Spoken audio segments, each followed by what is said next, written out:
അമ്മയും മകനും തമ്മിലുള്ള ബന്ധം അത് പവിത്രം എന്നാണ് നമ്മൾ പറയുന്നത്. എന്തായാലും ഇവിടെ അഞ്ജു എഴുതിയിരിക്കുന്ന ഒരു മെയിലൊന്ന് കേട്ടു നോക്കൂ. സ്വന്തം ഭർത്താവിൻ്റെ ചില കാര്യങ്ങൾ അഞ്ജുവിന് പറയാനുണ്ട്. എന്തായാലും നമുക്ക് ആ മെയിലേക്ക് കിടക്കാം. മാഡം, എൻ്റെ പേര് അഞ്ജു, യഥാർത്ഥ പേരല്ല. എനിക്ക് 27 വയസ്സുണ്ട്. വിവാഹം കഴിഞ്ഞിട്ട് ഏകദേശം 2.5 വർഷമായി.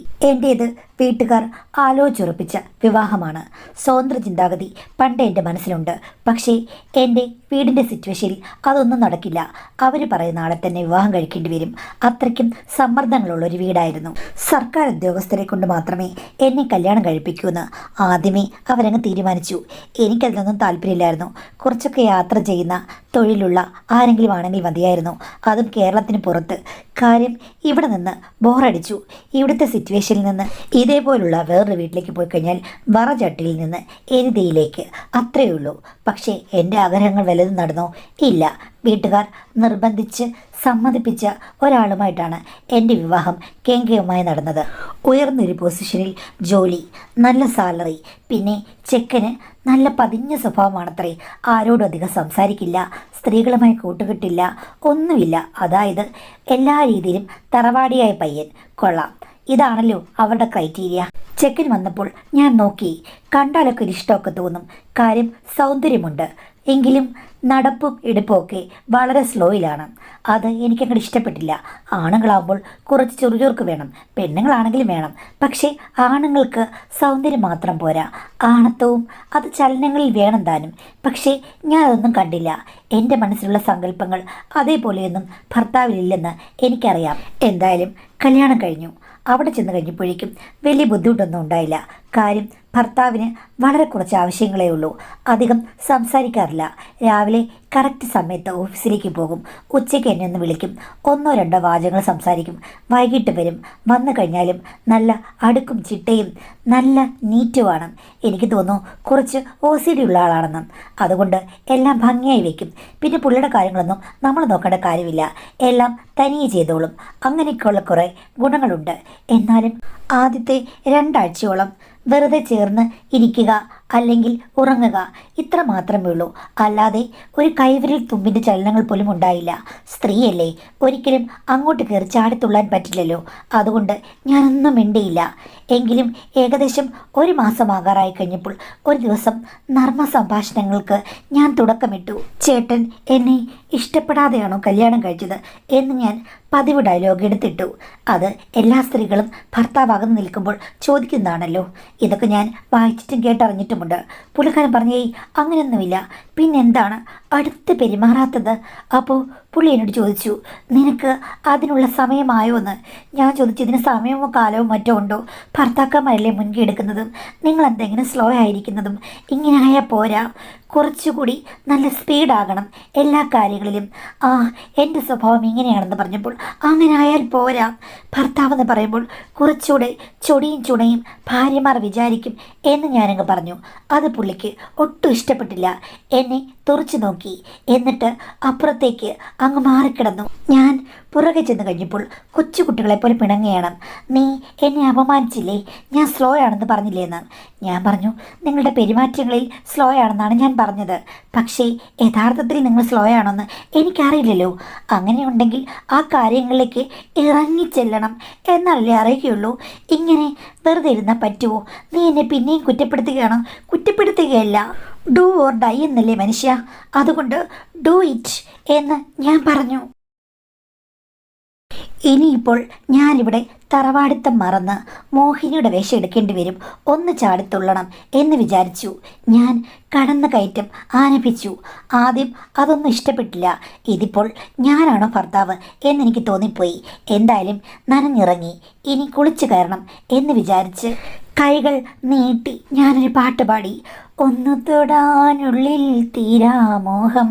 സാധാരണ പുരുഷന്മാരാണ് പാടേണ്ടത്. ഇവിടിപ്പോൾ സ്ത്രീയായി ഞാൻ പാടുക മാത്രമല്ല, ഞാൻ പ്രവൃത്തിയിലും അങ്ങനെ തന്നെയായിരുന്നു. പുള്ളി ഒന്ന് ഞെട്ടിക്കൊതിച്ചിരുന്നത് ഞാൻ കണ്ടു. ആ കുതിപ്പ് എനിക്കൊരാഹ്ലാദമായി. കുഴപ്പമില്ല, അവിടെ ഒന്നും വിശ്രമാവസ്ഥയിലല്ല എന്നെനിക്ക് തോന്നി. എങ്കിൽ പിന്നെ ഒരു മൽപ്പിടുത്തത്തിൽ കൂടിയാണെങ്കിലും വിശ്രമമില്ലാത്ത അവസ്ഥകളെ ഉയർത്തിക്കൊണ്ടുവരാൻ എനിക്ക് ഉള്ളിൽ മോഹം തോന്നി. അത് ഞാൻ ഇത്രയും നാൾ കണ്ടുപഠിച്ചിട്ടുള്ള വീഡിയോയും സ്വപ്നങ്ങളും ഒക്കെ ചേർന്ന് ഞാൻ ശ്രമിച്ചു. അപ്പോഴാണ് എനിക്ക് മനസ്സിലായത് പ്രത്യേകിച്ച് ഒരു കുഴപ്പവുമില്ല, എല്ലാം പെർഫെക്റ്റ് ഓക്കെയാണ്. കയ്യിൽ സ്വർണം വെച്ചിട്ടെന്തിനാ നാട്ടിൽ തേടി നടപ്പൂ എന്ന് പറഞ്ഞതുപോലെ ഞാൻ ചോദിച്ചു, നിങ്ങൾക്ക് എന്താ പ്രശ്നമെന്ന് എനിക്ക് മനസ്സിലാകുന്നില്ല. ഞാൻ ആ കൂടി നോക്കിയിട്ട് യാതൊരു പ്രശ്നവുമില്ല, എല്ലാം പെർഫെക്റ്റ് ഓക്കെയാണ്. അതുകൊണ്ട് ഇന്ന് തന്നെ തുടങ്ങണം. എന്തും എന്ന് പറഞ്ഞ് ഞാൻ ഒരു സിംഹിണിയെപ്പോലെ അവിടെ മുടിയഴിച്ചാടേണ്ടി വന്നു. കാരണം എനിക്ക് മനസ്സിലായി, ഞാൻ മുൻകൈ എടുത്തെങ്കിൽ, അല്ലെങ്കിൽ ഞാൻ അവിടുത്തെ ഭരണക്കാരിയെ നിന്നെങ്കിൽ മാത്രമേ ഭർത്താവ് നന്നായി പ്രവർത്തിക്കൂ എന്നെനിക്ക് തോന്നി. ഞാൻ സീനിയർ സൂപ്രണ്ടായി. എന്നിട്ട് പറഞ്ഞു, മര്യാദയ്ക്ക് ഇന്നിവിടെ കളം വരയ്ക്കണം എന്ന് പറഞ്ഞപ്പോൾ അദ്ദേഹം പാതി മനസ്സോടുകൂടി പ്രവർത്തന മണ്ഡലങ്ങളിലേക്ക് ആഴ്ന്നിറങ്ങി. പക്ഷേ പ്രവർത്തനങ്ങൾക്ക് വേണ്ടത്ര ആവേശമില്ല, ഭംഗിയില്ല, താളമില്ല, വേഗമില്ല. അങ്ങനെ കുറേ പ്രശ്നങ്ങളുണ്ട്. എങ്കിലും ആദ്യത്തെ ഒരു ഘട്ടം താണ്ടി കിട്ടിയാൽ പിന്നീട് പല ഘട്ടങ്ങളിൽ കൂടിയാണല്ലോ പഞ്ചവത്സര പദ്ധതികൾ പോലും പൂർത്തിയാക്കുക. അപ്പോൾ ഇത് ഇപ്പോഴുള്ള ഒരു മികച്ച തുടക്കമെന്ന് കരുതി ഞാൻ സമാധാനിച്ചു. പക്ഷേ എങ്കിലും സമയത്തിൻ്റെതായ പോരായ്മകൾ ആദ്യമേ ഞാൻ കണ്ടെത്തി. സാരമില്ല, എല്ലാം ശരിയാക്കിയെടുക്കാം. എനിക്കും അറിയില്ല, അങ്ങേർക്കും അറിയില്ല. അപ്പോൾ അറിയാത്ത രണ്ടുപേരും കൂടി ചേർന്ന് അറിയാൻ തുടങ്ങിക്കഴിഞ്ഞാൽ എന്തു മനസ്സിലാക്കാൻ പറ്റുമെന്നാണല്ലോ കവി പറഞ്ഞിട്ടുള്ളത്. അതുകൊണ്ട് ഞാനും കുറച്ച് പാടി കുറച്ചാടി. അങ്ങനെ എല്ലാ ദിവസവും ഞാൻ തന്നെ അദ്ദേഹത്തോട് പറഞ്ഞു, ഇന്നുണ്ട്. അപ്പോൾ ചിലപ്പോൾ കൊച്ചുകുട്ടികളെപ്പോൾ ചിണുങ്ങും, പറ്റില്ലെന്ന് ഞാൻ പറയും. ഇത് സ്ത്രീകളാണ് സാധാരണ ഡയലോഗ് പറയാറുള്ളത്, ഇത് ഇവിടെ പാടില്ല. ഇന്ന് എൻ്റെ പൗർണമി ദിവസമാണ്, അതുകൊണ്ട് മര്യാദയ്ക്ക് കർമ്മനിരതനാകൂ എന്ന് പറഞ്ഞ് ഞാൻ ഉച്ചത്തിൽ ഷൗട്ട് ചെയ്യും. ഇല്ലെങ്കിൽ അമ്മായിച്ചനോടും അമ്മായിയമ്മയോടും പറയും. പിന്നെ അന്നത്തെ കാലത്ത് അനിയത്തിയും അവിടെ ഉണ്ടായിരുന്നു, അവളോടും പറയും, എൻ്റെ സ്വഭാവം നിങ്ങൾക്കറിയില്ല, തറവാടിത്തവും കുലസ്ത്രീയും ഒക്കെ എൻ്റെ പുറമെ മാത്രമേ ഉള്ളൂ, ഉള്ളിൻ്റെ ഉള്ളിൽ ഞാനൊരു ഭയങ്കരിയാ എന്ന് പറഞ്ഞ് പേടിപ്പിച്ചു. കാര്യം പേടിപ്പിച്ചെങ്കിൽ മാത്രമേ ഇവിടെ കുട്ടികളെപ്പോലെ തന്നെയാണ് കാര്യങ്ങൾ നടക്കുകയുള്ളൂ. പതിയെ പതിയെ പോകുമ്പോൾ സമയം കുറച്ചുകൂടി ദീർഘിക്കുന്നുണ്ടോ എന്നെനിക്ക് തോന്നി. ഒരു തുള്ളിയെങ്കിലും മുന്നോട്ട് പെയ്താൽ ഭൂമി നന്നായി നനയുമല്ലോ എന്ന് മാത്രമേ ഞാനെന്ന് വിചാരിച്ചുള്ളൂ. ഇതായിരുന്നു എൻ്റെ ദാമ്പത്യത്തിൻ്റെ തുടക്കത്തിൽ ഒരു വർഷത്തോളം നടന്നുകൊണ്ടിരുന്നത്. പ്രത്യേകിച്ച് അതുകൊണ്ട് പ്രയോജനങ്ങളൊന്നും ഉണ്ടായില്ല. എങ്കിലും ആരും ക്വസ്റ്റ്യൻ ചെയ്യില്ലല്ലോ ഒരു വർഷത്തേക്ക് എന്തെങ്കിലും വിശേഷമുണ്ടോ ഇല്ലയോ എന്നൊന്നും. അതുകൊണ്ട് ഞങ്ങൾക്കിടയിൽ പ്രത്യേകിച്ച് പ്രശ്നങ്ങളൊന്നും ഉണ്ടായില്ല. ഒരു വർഷം കഴിഞ്ഞപ്പോഴേക്കും നേരത്തെ നിശ്ചയിച്ച അനിയത്തിയുടെ വിവാഹം കഴിഞ്ഞു. അവൾ വീട്ടിൽ നിന്ന് പോയി. പിന്നെ അവിടെ അമ്മായിച്ചന് അവിടെ അടുത്ത് തന്നെയായിരുന്നു ജോലി. അദ്ദേഹത്തിന് ട്രാൻസ്ഫറായി. അച്ഛൻ 2 ആഴ്ച കൂടിയിരിക്കുമ്പോൾ മാത്രമേ വരികയുള്ളൂ. അച്ഛൻ പോയതോടുകൂടി അമ്മ സൈലൻ്റായി. അവർ രണ്ടുപേരും കൂടി അവരുടെ ലോകത്തായിരുന്നല്ലോ എപ്പോഴും. ഞാൻ അമ്മയോട് പറഞ്ഞു, സാരമില്ലമ്മേ, അച്ഛൻ ഇനി 2 വർഷം കൂടെ അല്ലേ ഉള്ളൂ, അത് കഴിയുമ്പോഴേക്കും നല്ല പൊസിഷനിൽ റിട്ടയർ ചെയ്യും. അപ്പോൾ പിന്നെ നിങ്ങൾക്ക് രണ്ടുപേർക്കും കൂടെ അടിച്ചു പൊളിക്കാമല്ലോ അമ്മയെന്ന് പറഞ്ഞു. അതാ മോളെ എൻ്റെ ഒരു സമാധാനം. പക്ഷേ അച്ഛൻ പോയി കഴിഞ്ഞപ്പോഴേക്കും ഒരാഴ്ചയോളം അമ്മയ്ക്ക് ഇത്തിരി വിഷാദമുണ്ടായിരുന്നു. പിന്നീട് നോക്കുമ്പോൾ എൻ്റെ ഭർത്താവും അമ്മയും തമ്മിൽ പണ്ടത്തെ പോലെയല്ല, കൂടുതൽ അങ്ങ് അടുക്കുന്നു. ഭർത്താവ് ജോലി കഴിഞ്ഞ് വന്നാലുടനെ തന്നെ അച്ഛനില്ലാത്ത ദിവസമാണെങ്കിൽ അമ്മയുടെ അടുത്തേക്ക് അങ്ങ് പെട്ടെന്ന് പോകും. എന്നെ അധികം മൈൻഡ് ചെയ്യില്ല. അമ്മയുടെ മുറിയിൽ പോയിരുന്ന് കൂടുതൽ നേരം സംസാരിക്കും. രണ്ടുപേരും കൂടെ തമാശ പറയുകയും ചിരിക്കുകയൊക്കെ ചെയ്യും. ഞാൻ ചെന്ന് കഴിഞ്ഞാൽ രണ്ടുപേർക്കും അധികം വർത്താനൊന്നുമില്ല. അല്ലെങ്കിൽ അമ്മ അടുക്കളയിൽ പാചകം ചെയ്യുകയാണെങ്കിൽ അവിടെ ചെന്ന് നിൽക്കും. എന്നിട്ട് രണ്ടുപേരും അങ്ങോട്ടും ഇങ്ങോട്ടും കളിയും ചിരിയും തമാശയും ഒക്കെയാണ്. എന്നിട്ട് പാചകത്തിൽ സഹായിക്കുകയും ചെയ്യും. ഞാൻ നിൽക്കുകയാണെങ്കിൽ വരികയുമില്ല. ഇതിങ്ങനെ തുടർന്ന് കഴിഞ്ഞപ്പോഴേക്കും ഒരു ദിവസം രാത്രി ഞാൻ ചോദിച്ചു, നിങ്ങൾക്ക് വല്ലാത്ത ഇളക്കവും ചിരിയൊക്കെ നിങ്ങളുടെ അമ്മയുടെ അടുത്തുണ്ടല്ലോ, അതെൻ്റെ അമ്മയല്ലേ? അമ്മയും മക്കളും തമ്മിലുള്ള ബന്ധത്തിൻ്റെ അത്രയും വരുമോ? ഭാര്യയും ഭർത്താവും തമ്മിൽ അതെന്താ വരാത്തത്? ഭർത്താവും ഭാര്യയുമല്ലേ എല്ലാ കാര്യങ്ങളും പങ്കുവെച്ച് മുന്നോട്ട് പോകുന്നത്.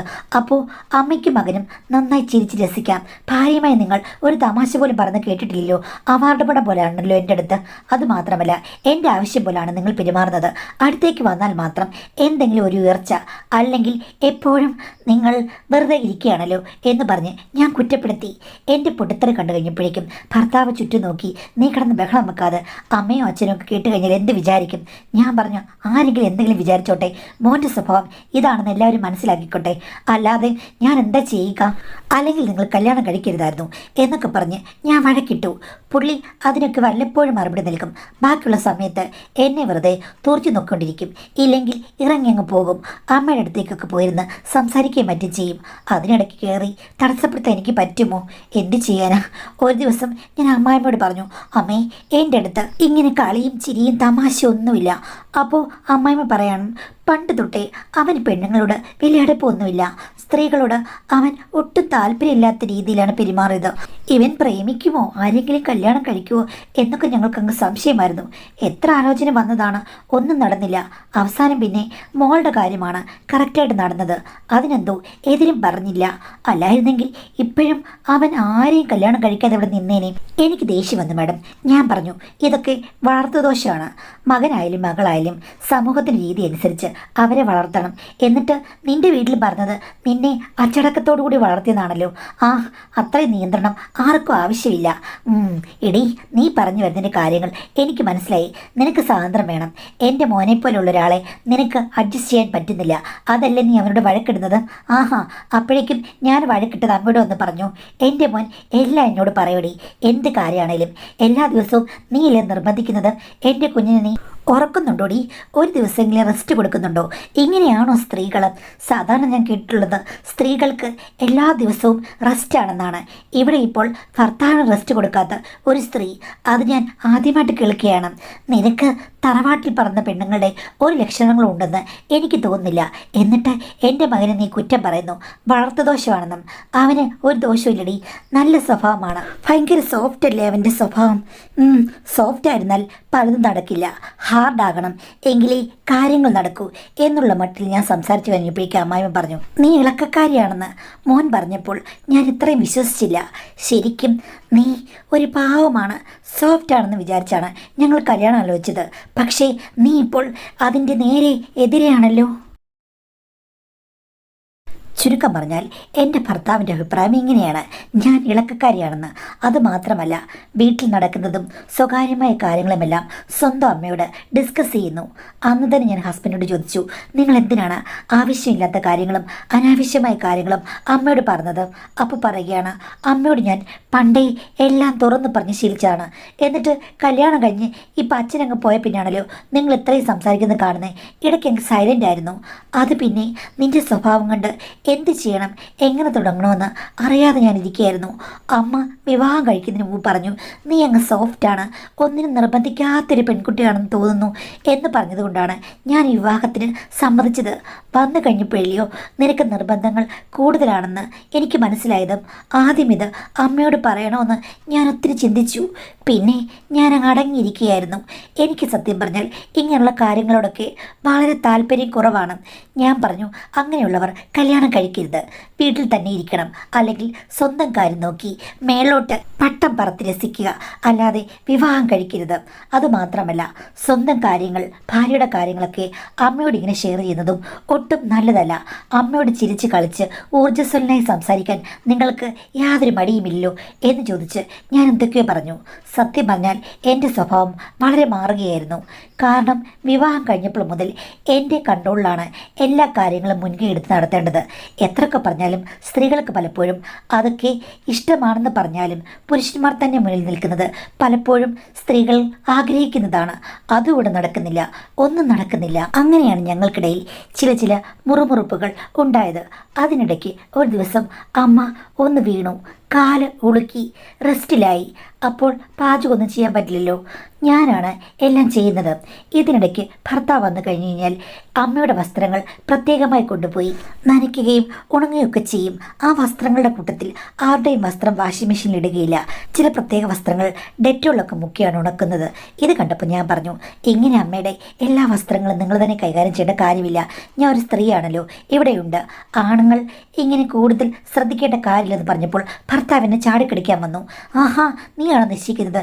എൻ്റെ അമ്മയുടെ വസ്ത്രമാണ്, അമ്മയുടെ ശീലങ്ങളൊക്കെ എനിക്കല്ലേ അറിയുകയുള്ളൂ, നീ നിന്റെ കാര്യം നോക്കാൻ എന്നൊക്കെ പറഞ്ഞിട്ട് എന്നോട് തിരിച്ചു പറയാൻ തുടങ്ങി. അപ്പോൾ എനിക്ക് വല്ലാത്ത വിഷമമായി. അതിൻ്റെ കൂട്ടത്തിൽ അമ്മായിമ്മയും മോൻ്റെ കൂടെ ചേർന്നു. ഓ, നീ ചെയ്യുന്നതിനേക്കാൾ നല്ലത് അവൻ ചെയ്യുന്നതാണ്. പണ്ടേ എൻ്റെ ഇഷ്ടങ്ങൾ അറിയുന്നത് അവനാണ്. അവനെ ശരിക്കും കല്യാണം കഴിപ്പിക്കേണ്ട കാര്യമില്ലെന്ന് എനിക്കിപ്പോൾ തോന്നുന്നു. എല്ലാവരും സമൂഹവും ഒക്കെ എന്ത് കരുതുമെന്ന് വിചാരിച്ചിട്ടാണ് ഞാൻ കല്യാണം കഴിക്കാൻ എൻ്റെ മോനോട് നിർബന്ധിച്ചത്. അതിപ്പോൾ അബദ്ധമായെന്ന് തോന്നുന്നു നമ്മ പറഞ്ഞു. ഇതൊക്കെ കേട്ട് കഴിഞ്ഞപ്പോഴേക്കും വളർത്തുദോഷം എന്നുള്ളത് എനിക്ക് 100 തവണ പറയാൻ തോന്നി. അത് ഞാൻ പറയുകയും ചെയ്തു. അപ്പോഴേക്കും അമ്മായിമ്മ പറഞ്ഞു, നീ ഇവനെ ഉപേക്ഷിച്ച് നിൻ്റെ വീട്ടിൽ പോകുന്നതാണ് നല്ലത്.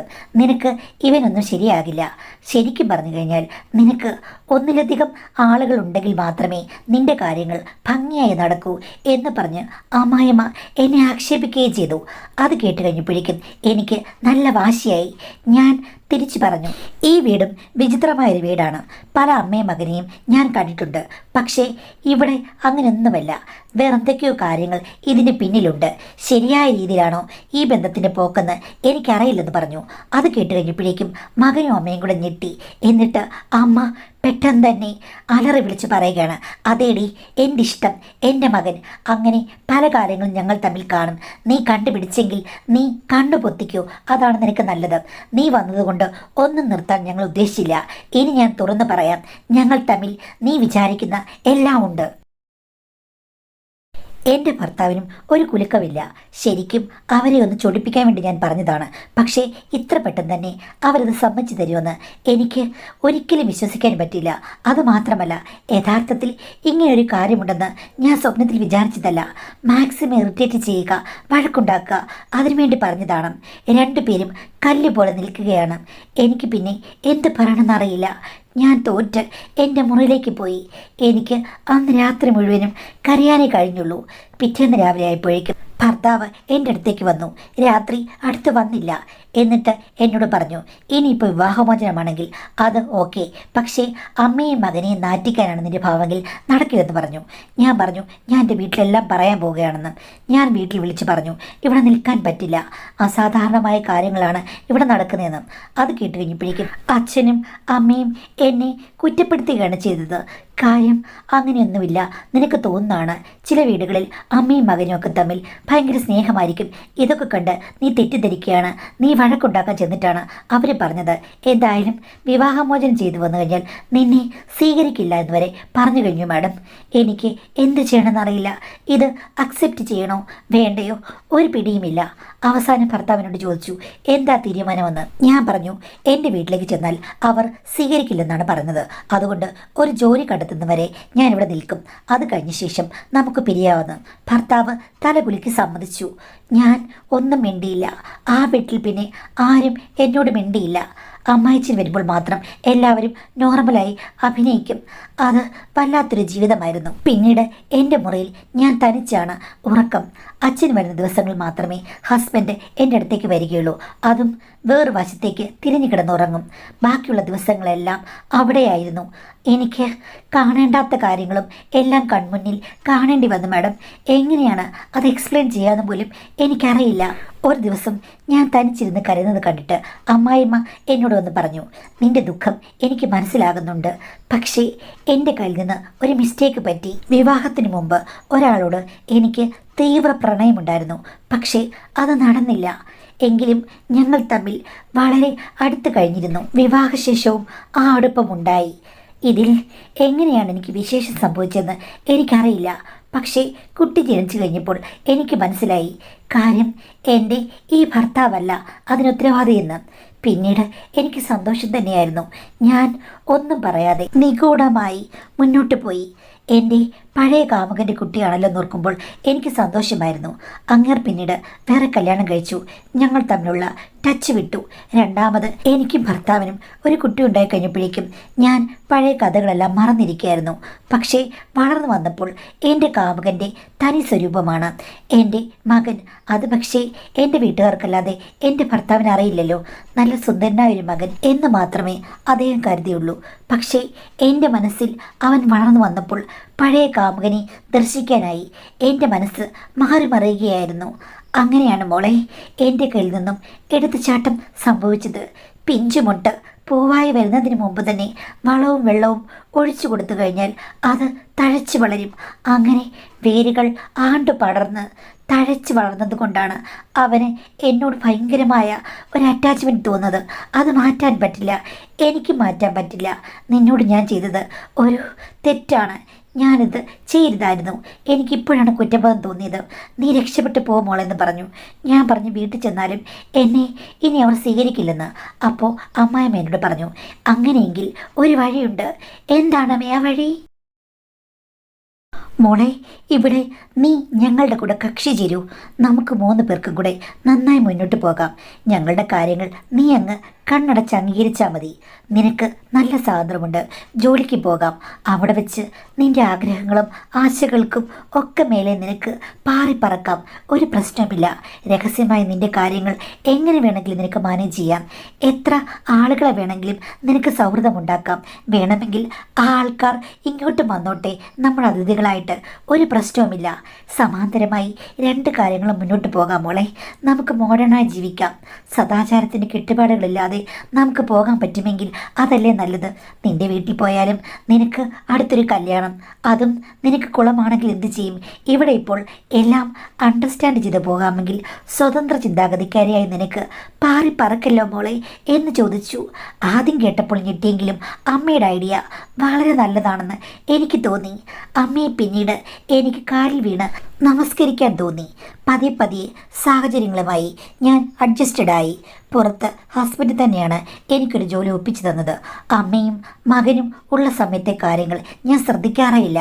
പക്ഷേ അച്ഛൻ വരുമ്പോൾ കാര്യങ്ങളെല്ലാം വിദഗ്ധമായി ഞങ്ങൾ 3 പേരും കൂടെ മാനേജ് ചെയ്യും. എൻ്റെ ചെയ്തികളൊന്നും അവർ ശ്രദ്ധിക്കാറേയില്ല. ഇതിനിടയ്ക്ക് ഭർത്താവും ഞാനും തമ്മിൽ ഒരു ഫ്രണ്ട്ഷിപ്പ് മാത്രമായി മാറി. പറയത്തക്ക ബന്ധങ്ങളൊന്നും ഞങ്ങൾക്കില്ല. എല്ലാം അണ്ടർസ്റ്റാൻഡിങ് ചെയ്യുന്ന ഫ്രണ്ട്സായി മാത്രം മുന്നോട്ട് പോകുന്നു. പിന്നെ ഭർത്താവും എൻ്റെ അമ്മായിയമ്മയും ഒക്കെ ഉത്സാഹിച്ച് എനിക്ക് വേണ്ട കാര്യങ്ങൾ അവർ ഇവിടെ തന്നെ വിളമ്പുന്നുണ്ട്. അതുകൊണ്ട് മാഡം, സത്യം പറഞ്ഞാൽ ഞാൻ ആഹ്ലാദത്തിൽ തന്നെയാണ്. ഒരു സ്ത്രീക്കും കിട്ടാത്ത കാര്യങ്ങളാണ് അവരുടെ കാര്യങ്ങൾ അംഗീകരിച്ചു കഴിഞ്ഞപ്പോൾ എനിക്ക് ലഭിച്ചത്. ഇത് ശരിക്കും ഒരു വളഞ്ഞ വഴിയാണെന്നും നേർവഴിയല്ലെന്നും എനിക്കറിയാം. പക്ഷേ എനിക്ക് തോന്നുന്നത് ഏറ്റവും ഭാഗ്യവതിയായ ഒരു സ്ത്രീയാണ് ഞാനെന്നാണ്. വിശേഷമില്ലേ എന്ന് ആളുകൾ ചോദിക്കാൻ തുടങ്ങി. പക്ഷേ അതിലൊരു കൺഫ്യൂഷൻ ഉണ്ടായിരുന്നു. വേറെ ഏതെങ്കിലും സ്വീകരിച്ചു കഴിഞ്ഞാൽ അതൊരു പ്രശ്നമാകില്ലേ? അവസാനം അമ്മായിമ്മ തന്നെയാണ് അവർക്ക് അറിയാവുന്ന അവരുടെ ഒരു ക്ലോസ് റിലേറ്റീവ്സിനെ എനിക്ക് സജസ്റ്റ് ചെയ്തത്. അയാൾ അതിഥിയായി വന്നു. സത്യം പറഞ്ഞാൽ എൻ്റെ മനസ്സിൽ ഇപ്പോൾ അയാളും ഞാനുമാണ് പെർഫെക്റ്റ് ജോഡികൾ. കാര്യങ്ങൾ നന്നായി പോവുകയും ഞങ്ങൾക്ക് വിശേഷങ്ങൾ അറിയാനുള്ള അവസരം ഉണ്ടാകുകയും ചെയ്തു. ഞാനിപ്പോൾ റെസ്റ്റിലാണ്. പ്രശ്നങ്ങളൊന്നുമില്ല. അദ്ദേഹത്തിന് ഭാര്യയൊക്കെയുണ്ട്, അതായത് എൻ്റെ അമ്മായിമ്മ പരിചയപ്പെടുത്തി തന്ന ആൾക്ക്. എങ്കിലും ഈ വീട്ടിൽ സ്വാതന്ത്ര്യങ്ങളൊക്കെയുണ്ട്. എൻ്റെ ഒരു നല്ല ഫ്രണ്ടായിട്ടും നല്ല പാർട്ട്ണറായിട്ടും അദ്ദേഹം ഒരു വശത്തുണ്ട്. ഭർത്താവിനും അമ്മയ്ക്കും യാതൊരു പ്രശ്നങ്ങളുമില്ലാതെ മുന്നോട്ട് പോകുന്നു. സദാചാരം നോക്കിയിരുന്നു കഴിഞ്ഞാൽ ഫ്ലെക്സിബിളായി ജീവിക്കാൻ പറ്റില്ലെന്നാണ് മാഡം എനിക്ക് തോന്നുന്നത്. എൻ്റെ അനുഭവം കൊണ്ട് അങ്ങനെയാണ് എനിക്ക് തോന്നിയിട്ടുള്ളത് എന്നാണ് പറയുന്നത്. പക്ഷേ ഈ പറഞ്ഞതുപോലെ നമുക്കിതിനെ ഒന്നും ന്യായീകരിക്കാൻ പറ്റില്ല. പക്ഷേ ഓരോ വലിയ പ്രശ്നവും നമ്മുടെ മനസ്സിൽ വലിയ പ്രശ്നങ്ങളായിരിക്കുന്ന കാര്യങ്ങൾ ചിലർക്ക് നിസ്സാരമായിരിക്കും, ചിലരത് നിസ്സാരമായി മാനേജ് ചെയ്യും. അപ്പോൾ ഒരു കാര്യം എന്ന് പറയുന്നത് ചിലർക്ക് സോഫ്റ്റ് ആയിരിക്കും, ചിലർക്ക് ഹാർഡായിരിക്കും, ചിലർക്ക് മീഡിയം ആയിരിക്കും. നമുക്കൊന്നും പറയാൻ പറ്റുകയില്ല എന്താണെന്ന്. ചിലർക്ക് അതൊരു കാര്യമേ അല്ലാതായിരിക്കും. അപ്പോൾ ഒന്നും പറയാൻ പറ്റാത്ത ലോകമായതുകൊണ്ട് എനിക്ക് അഭിപ്രായങ്ങളില്ല.